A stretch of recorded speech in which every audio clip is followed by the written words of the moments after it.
今天给大家问一下关于跳绳的23事，顺便拆包海外直邮运来的2个件儿。2月份刚开始想着跳绳的时候呢，跑去迪卡侬买了最便宜的这根跳绳，1块多2块新币。这个绳就是一个塑料的把手，加上一个塑料的绳子。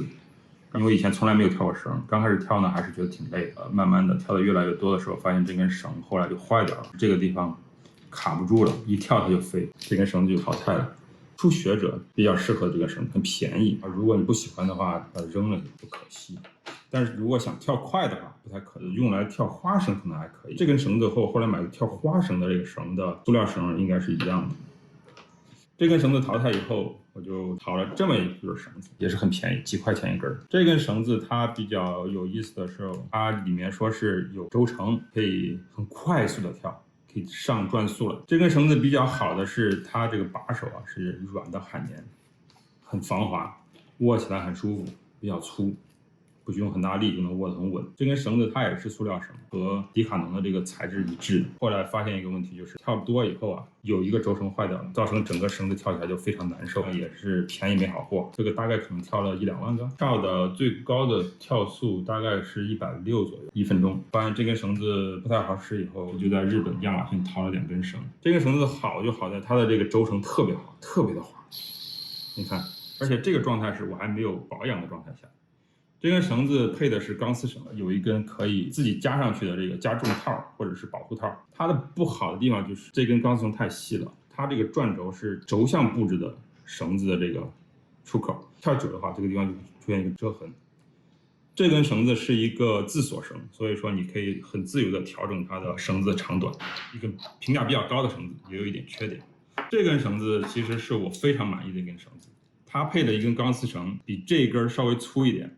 稍微重一点，甩起来非常带感。它的这个轴承也是非常的滑顺，但是现在这个跳久了，这个轴承已经坏掉了，而且它是双轴承，一个这样的一个轴向轴承，还有这个地方有一个360度的自由转动轴承，绳子就穿在这个里面，跟我新到一根绳子的构造是一模一样。等一下可以给大家看一下细节，唯一的缺点就是轴承耐久度太差了，已经开始晃了。看这边的话。完全爆掉了这根轴承，这样子跳起来的有个问题就是这两边的转动是不均匀的，绳子就会抖来抖去，非常严重，转速提不高。这根绳子和这根绳子有一个缺点，把手都是金属材质的，做得很漂亮。出汗比较多的人，手上的汗会导致握这根绳子非常的滑。高速的时候，为了把这个绳子握紧，造成我的这个关节有一点就是受伤，1-2个星期才恢复过来。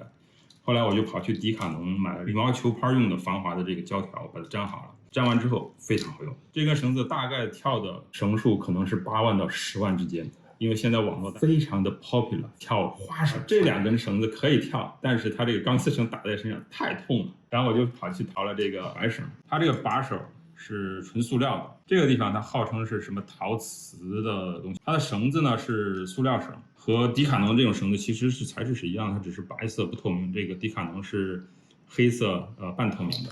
这根绳子跳花绳挺爽的，有一定的分量，跳节奏起来还是可以，但是转速跳不上去，大概也能跳个180左右。今天早上到货了这个 Jump Rope， 当时我在淘宝上看它的构造啊，它这给的这个计算机的制的图，感觉它轴承还是蛮好的。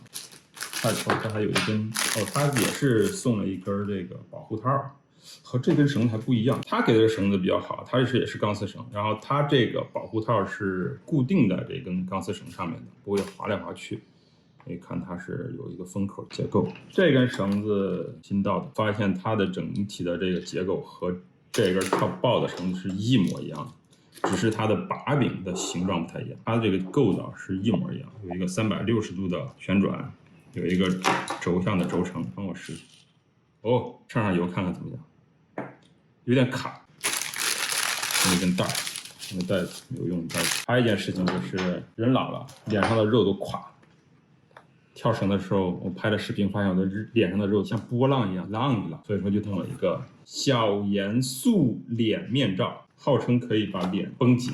我戴完之后脸就变小了，兜着我的脸，不要让它这个脸上的松肉飞来飞去，像个内裤。晚上跳一下试试，用 WD-40把它们这个轴承上了一些，感受一下上完油以后性能有没有提高。顺滑多了。这个轴承还是不是特别的好，咯噔咯噔。咱们就来实地测试一下这根绳跳起来的感觉如何。这根绳子大家看到刚才跳的视频了，第一次跳基本上就刷新了我的 AI 技术的最高纪录，1分钟可以甩到204下了。最高的时候我看了一下，跳速可以甩到230左右。然后它这个手柄不需要裹防滑条，还可以，不是特别滑。回来以后还是缠上了这个防滑条，这样握起来手感会更舒服一些。